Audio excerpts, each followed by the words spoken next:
ва раҳматуллоҳи ва таъала ва баракату. Салому алайкум подписчикони Арху. Салому алайкум бародарон. Салому алайкум хоҳарон. Зинда бошен, сарбаланд бошен. Худованд ҳамата нигаҳдор бошад. як ҷаҳон ташаккур барои дастгириятун бачаҳо. Дар ҳақиқат дастгирӣ кардестен. Худованд ҳамата нигаҳдор бошад. мавзӯи мо имрӯз дар бораи бародарони Бадахшон меравад. бисёр бародарон навистанд. бародарони Бадахшон, бародарони Помир. худованд ҳамата нигаҳдор бошад. шеърои нар хеле гапҳои хуб менависен. рости гап ман ҳамун саволое ки шумо додаген, ман фақат ҳамин хел инсонҳои қатибо мехӯрам ки ҳамин ранги шумоан охӣ. و انسان‌هایی که گپ‌های قبیح میزنن، انسان‌هایی که گپ‌های پست و بلند میزنن، راستی گپ من قطعی خیلی انسان‌ها رو وا نخوردم، نمیدونم. سال پیشتر ما بودیم در شهر ولگاگراد، بودیم در روسیه، بعد در سن پترزبورگ اونجا دوا خورده بودیم. بچه‌های شما قطعی باور کن به حد انسان‌های مهمان دوست. باور کن من نمیدونم که شما خیلی گپ میزنید بین شما چی گپ خبر شده بود است. من ندیدم ولی خیلی انسانایی که مثلا گپ یگون گپ قبیح زنن، یگون گپی که یک کسی دیگر را پس زنن، یا که مثلا گپ کلابی و غیره و نمیچی و هم خیلی انساناش قطعی ما و نخوردم. ما فقط همین انسانای و خوردگیم که فقط یگون گپ خبر میشد. اکا مثلا گپ میگفت که انا هستم بچه‌ها بیاین ابو بخریم شینیم چخچخ کنیم گپ خودمون بزنیم. ما چه دلش میفهمیدیم که گپ درباره چی میرود. در بین ما خیلی گپ نبود. تو پامیرسی، تو کلوبی، تو غرمی، تو نمیگجوگی خیلی گپ نبود. این پکالینی که نو پیدا شدگان مثلا گپ شما گفتین در مسکو بچه‌ها، ما فکر میکنم بسیار کسی های پارنیکویان. پارنیکوی گفته کی را میگن؟ حاضر ما شما را فهمونم. پارنیکوی همون بچه‌ای هستند که مثال گپ در همین روسیه تولد شدن و در همونجا کلان شدن. مثال گپ وطنشون دیدگی نیستن. مثال گپ تاجیکستان دیدگی نیستن، بدخشان دیدگی نیستن. این انسانا را پارنیکوی میگن. یا اینکه در همین خردسالگیشون رفتن روسیه، 17 ساله، 18 ساله، 16 ساله مثال گپ. اینم بیشترش 18 ساله بالا میروند. یک 10 سال میستن، یک 5 سال میستن. انا ابراد نمیبینده دیگه خیال میکنن که با یه آدمای میسنیان و یه آدمای میسنیان دیگه همه چی یادشون میبرویده طرف تاجیکستان بودگی و برادرای دیگه مثال دیگه کلابی و غرمی و یا دیگه یادشون میبرویند. 4-5 کس جوانای یوش در گرد بنا جمع میشن، سپورتزال میروند، مثال مشق میکنن. تمام به همین خیال میکنن که دیگه تمام ما پامیرچیم، مثال گپ ما دیگه جاییم. این همی گپو کم ترک شما را پدناشکا میتا. باور کنیم بچو این کار مردی نیست. اوزی وضعیت مثال گپ روسیه دیسته چی خیلی است یا به همه معلومه. اونا و یا نمیگن که تو پامیرچی، تو کلابی، تو غرمی، و یا نمیدونن و یا میگن تاجیکو. مثال گپ میگیرن گروزیت کدیستن، یک نمود شرایی کدیستن، یک نمود مثال گپ یک خیلی دیگه شم مثال محکم کدیستن. اون انسان‌ها دا فرقش نیست ای تاجیکی ای تاجیکستانی تمام. این که همین رختون خلاصه ببرورین سولگاب در امو سوالی دادگی ختون جواب بگیرین. برای امو قما انسان‌های خیلی که شما میگین مثل خیلی برادرها قطعی با نخوردم تا حاضره. فقط میدونم که همین دستای پسنایی که بودن ای حوزی هم هستن، دستای موشیکان وجه نویرادور هستن.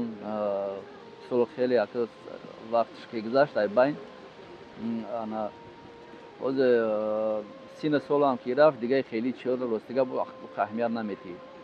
ما با نخوردم راستیگه. برای مرا همش برادران. با طرفایی که چی هستن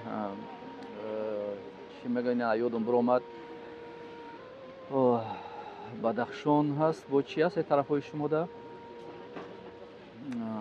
یزگلومی. بچه‌های یزگلومی خیلی بچه‌ای که هم خیلی بچه‌ای با تقوا هم خیلی بچه‌ای نمازخوانی هستند که باور کن بسیار محل همون انسانا ما را نصیحت میکردن.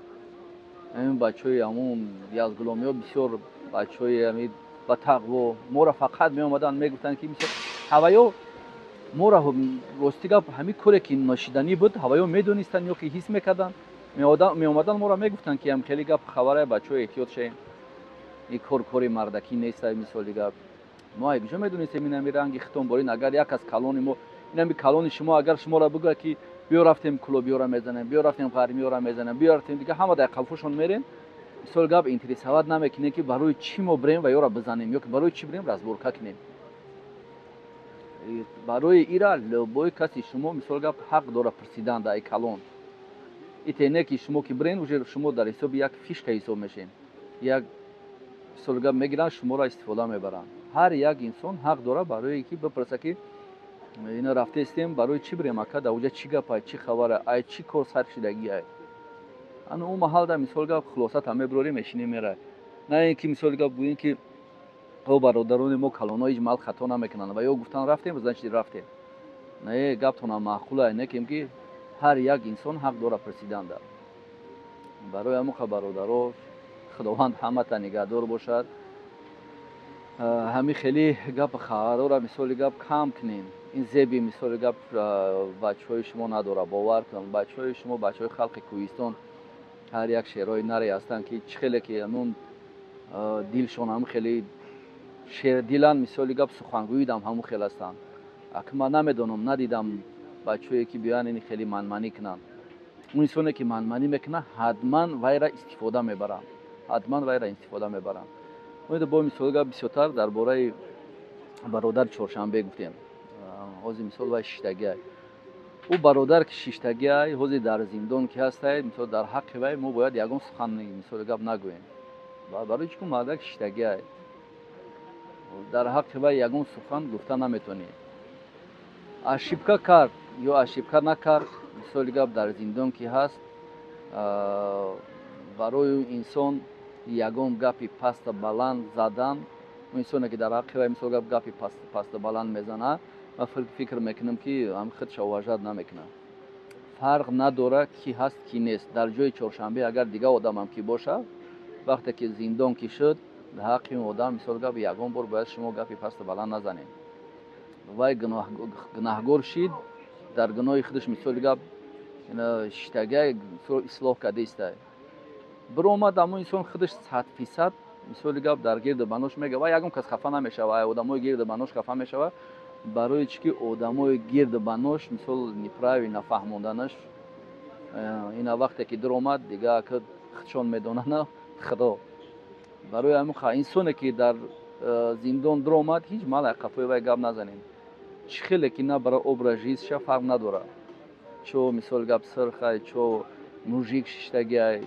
چو برادیاگای چو مثال گپ براتوای فرق نداره کیه که نباشه در حق اون انسان دیگه ما گپ زدن در حق نداریم برای همون برادرایی که پامیر هستین خداوند همه تا نگهدار باشد میدونم که شعرهای نر هستین زنده باشین گپای مثال گپ دستای بسیار میزنین بسیار انترسواد میکنین من خلق بدخشان قطعی بچه‌ها خیلی شناسا هستن خیلی رفیقای هستن خیلی برادرها هستن خیلی گپای باور که خوب میزنن بسیار مرد در تماس هستن جورا چی گپ میزنن نبرات با اسپراوید میکنن بچه‌ها وای ما را کلون هستن ما در فرق نداره ما در خیلی گپ نیست یوخی ما در نیست خیلی گپ که تو کلوبی غرمی نمیجوگی برادرای دورو مثال گپ این ای کلوب هستن و سین سالشون مثال یک مراتب ای مرا کلونن یک مراتب سین سال ای مرا کلونن هر چند اگر که ما پراویل نام بگم همون انسان با سر مرا مثال یگم گپ گو هیچ مال ما باید گپ نمیگردونم برای چی که ما واسپیتن پیش هم خیلی اومدگی باز بسیار اگر بچهای جوان بچهای یاش بپرسیم میگه که از слова отвечай надо без разницы ты кто такой ما گپ قطعی گیم تو باید جواب بگی نمی گپتون کم طرح خطای برادرو برای در گپ برای بچه‌ای که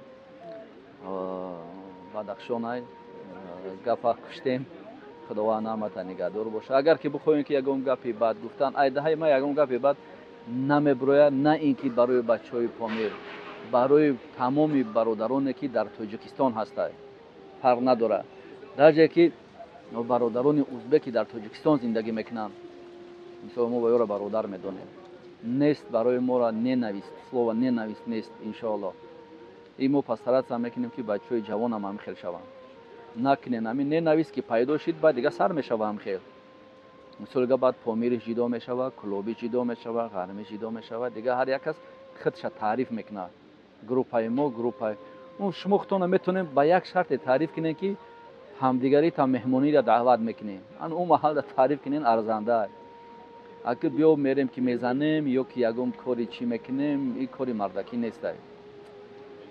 ҳар як ози ҷавона ки даври шумо омадаги ози ба панияти шумо вообще аз замин то осмона фаҳм мекунад. қати мо барои чӣ ки як намуд гап мезанем, он омад дида будам як бародар ай душанбе бачаҳои исор қати бачаҳои клуб разборка мераванд. Гапзанишон мебинӣ, не гапи иш маъне дорад, не гапи вайш.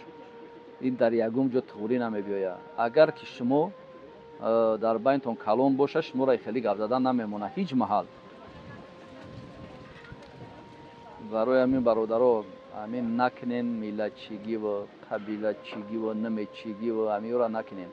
наоборот бояд ҷамъ бишем ҳамамон як кулак бишем. ҳозир вазъиятҳои россияро дисти чӣ хел аст. беҳад вазъиятҳое ҳастае ки ҳамин имина миллатпарастӣ рафта истай. ҳаминра ҳамин коре кунем ки решаша дар мо надавонанд. реша ки ҳам тарафи мо ки рафт, албатта худмон ба худмона мисол бо ҷанг медозанд. ҳаминра намонем бояд тамоман. алҳамдулилло тоҷикистон хеле оромия дидестем ба кадом дар чанд қад сафи пешрафтагия. барои ҳамон қа дига касо ай ҳар тараф омада газидан мегиранд. дига ҳамин бояд як кор бикунанд, ягон заҳршона бичаконанд. бисёртар рафиқиву дӯстимона мисол гап қати бародарони узбек бикунем. ин беҳтарин аст. бародарои узбек дастоини бачаҳо ҳастанд. барои аввал бародаро худованд ҳаматан нигаҳдор бошад, дар амони Аллоҳ бошен. барои бачаҳои помир ҳамира гуфтанӣ ҳастам ки зиндаву сарбаланд бошен. ҳеҷ маҳал дар ҳамин коро кадоме ки ҳамин гапа гап мезанад ки тарафи кулобиҳо ягон чӣ бигӯен, ё ки мерем қати кулобиҳо гап мезанем, ё ки мерем тарафи ғармиҳо гап мезанем, ё мерем ҳамин гапҳоро ки гап задан ҳатман бифаҳм ки шуморо мисол гап ҳамин ранги пешка борин ана чӣ кардестан истифода бурдестан. як гапа хабар кишид, агар ку як гапа хабар шид баъд дига ҳама айдур тамошо мекунад. ягон кас ба пештона намебиёяд. страдат ки кардем ку ягон кас ба пештона намебиёяд. бовар кунем бачаҳо. худованд ҳаматан нигаҳдор бошад. дар амони Аллоҳ бошем, сарбаланд бошем. ба тамоми халқи помир саломи хидмат мерасонам. сарбаланд бошем. салому алайкум ва раҳматуллоҳи ва баракатуҳ.